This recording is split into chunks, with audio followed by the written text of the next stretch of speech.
तो आज का टॉपिक है रिफ्रैक्शन थ्रू प्रिज्म। ठीक है, रिफ्रैक्शन का आपको पता है, और प्रिज्म भी एक रिफ्रैक्टिंग ट्रायंगुलर सॉलिड होता है। तो आज का क्या टॉपिक है हमारा? Refraction through prism.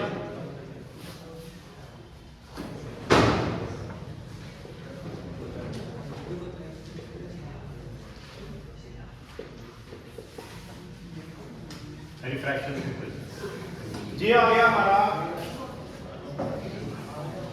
Base of the prism. ये पी क्यू इंसिडेंट रे है, क्यू आर रिफ्रैक्टेड रे है, और जे आर एस एमर्जेंट रे है। यहां से नॉर्मल ड्रा करो, N1O, यहां से भी N2O नॉर्मल ड्रा करो, तो ये हमारा आ जाएगा इंसिडेंट एंगल, R1 आ जाएगा रिफ्रैक्टेड एंगल, R2 भी आ जाएगा refracted angle, E is the emergent angle. जब हम एमर्जेंट रे को बैकवर्ड प्रोड्यूस करते हैं और इंसिडेंट रे को आगे ले जाते हैं, प्रोड्यूस करते हैं, तो यहां जो एंगल बनेगा उसको बोलेंगे हम डेविएशन एंगल। क्या बोलेंगे? Deviation angle. तो ये आपका आ गया, अगर ए बी सी इस प्रिज्म है तो EDS जो है वो हमारे पास डेविएशन एंगल बना। सबसे पहले हम डेविएशन एंगल फाइंड करेंगे। तो देखो, डेविएशन एंगल के लिए यहां से ये एंगल हमारा लेते हैं हम डेल्टा 1 और ये एंगल लेते हैं हम डेल्टा 2। आपने वर्टिकल एंगल पढ़े होंगे, ये एंगल और ये एंगल बराबर होते हैं, इनको बोलते हैं वर्टिकल या अपोजिट एंगल। जब यहाँ कोई भी एंगल बनाऊं, इन दोनों का सम जो है इस एंगल के बराबर आएगा। तो यहाँ जो है angle I is equal to del 1 plus R1 के बराबर है। तो डेल 1 किसके बराबर आया? I minus R। जहां से भी देखो E is equal to R2 plus del 2, angle E is equal to del 2 plus R2। अब जो डेल 2 है वो किसके बराबर आ जाएगा? E में से R2 निकाल। अब एक चीज और पढ़ी है आपने पहली क्लासेस में कि this exterior angle is equal to sum of the two interior opposite angle. ठीक है, angle 1 is equal to angle 2 plus angle 3। वही प्रॉपर्टी यहां लगाएंगे, तो del is equal to del 1 plus del 2। कौन सी ट्राइंगल है? DQR ट्राइंगल है, DQR। ये डेल इसका एक्सटीरियर एंगल है और डेल 1 इसके इंटीरियर ऑपोजिट एंगल है।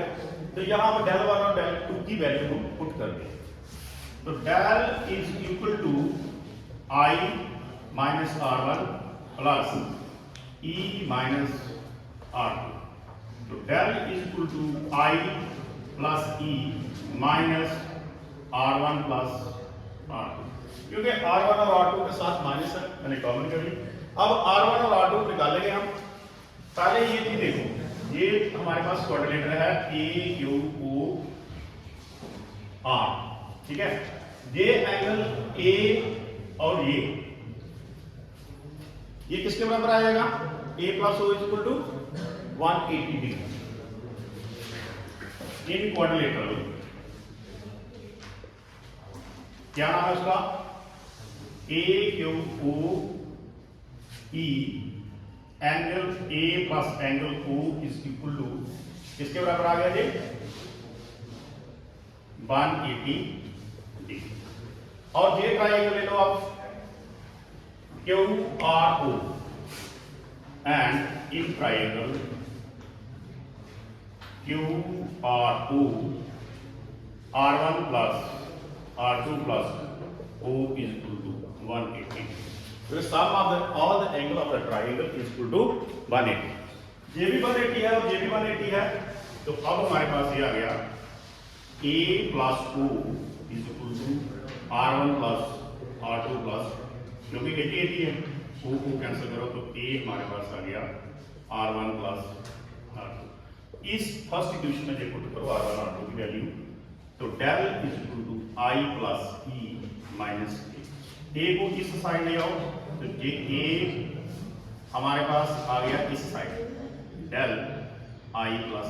कई बार हमारे को क्वेश्चन आता है कि यहां तक प्रूव कर देंगे कि इन द प्रिज्म से refraction prove that A plus deviation angle is equal to sum of the incident angle plus emergent angle. यहां तक हो गया। अब हम रिफ्रैक्टिव इंडेक्स की के बेसिस पे पढ़ेंगे। आपको पता है रिफ्रैक्टिव इंडेक्स किसके बराबर होता है? Sine I by sine R1। अगर एंगल स्मॉल है, ऊपर लिख दो इफ एंगल आर स्मॉल, तो ये व्यू किसके बराबर आएगा? I by R1। ठीक है, तो ये I जो है एंगल है वो किसके बराबर आएगा? I is equal to mu R1। इसी तरीके से जब इस साइड से हम देखेंगे mu, let mu is the refractive index of prism, जहां मैं लास्ट में लिखूंगा mu is equal to sine E by sine R2। क्योंकि एंगल स्मॉल है तो ये हमारे पास ये आ गया angle E is equal to mu time R2। If angles are small and mu refractive index of prism, ये हो गया। अब ये वैल्यू जो है इस सेकंड इक्वेशन में पुट कर, put these values in second. तो A plus del is equal to mu time R1 mu time R2। A plus del is equal to mu common कर लो, R1 प्लस R2 आ गया। अब R1 plus R2 भी आपने निकाल दी, A के बराबर है वैल्यू, ये आ गया म्यू टाइम A। तो del is equal to mu time A minus, ये आप कर लो म्यू A कॉमन कर लो, mu minus 1 into A। This is the required solution. Angle of deviation हमने फाइंड कर दिया in terms of angle A। ये एंगल A है, mu is the refractive index of prism and del is the deviation angle. This is the relation for deviation angle, दिया गया relation for deviation, relation for, ये निकल गया। अब हम पढ़ेंगे प्रिज्म फार्मूला। अब क्या करेंगे हम? Prism formula. ये आपको पता है A plus del is equal to I plus E। मैंने डेल निकालना है मीडियम पे, तो डेल इस साइड रख लो, ये माइनस A आ गया। अब I और E की पावर क्या है? 1 है, इसको मैं रूट लिख के उसका स्क्वायर लिख सकता हूं। तो ये आएगा del is equal to root I का स्क्वायर प्लस रूट E का square minus A।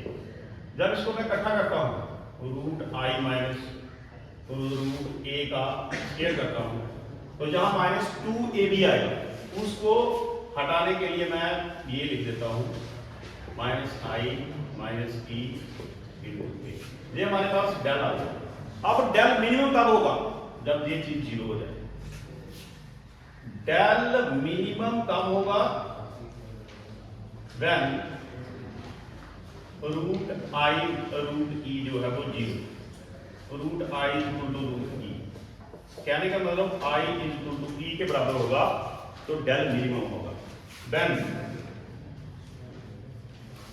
Del is equal to del minimum, तो आई जो होता है वो ई के बराबर होता है, R1 और R2 जो है वो आपके इम्प्रूव हो जाते हैं। ठीक है, अब मैं इसको यहां पुट करता हूं, फ्रॉम सेकंड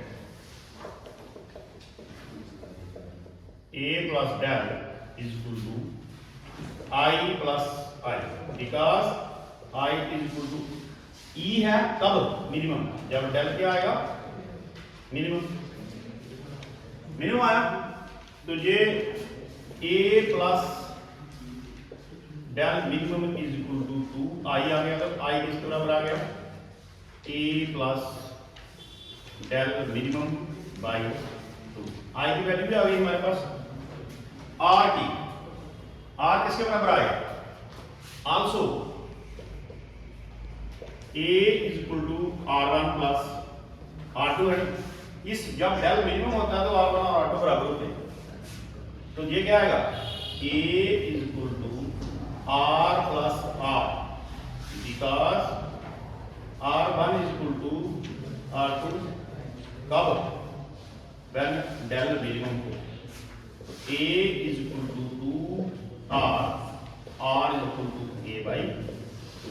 अब R की वैल्यू हमारे पास आ गई और I की भी आ गई, तो by from Snell's formula mu is equal to sine I बटा साइन आर, तो mu is equal to I की जगह हम जो वैल्यू अभी निकाली प्रिज्म की, A plus del M minimum divided by 2, और ये आएगा साइन ए बाई 2।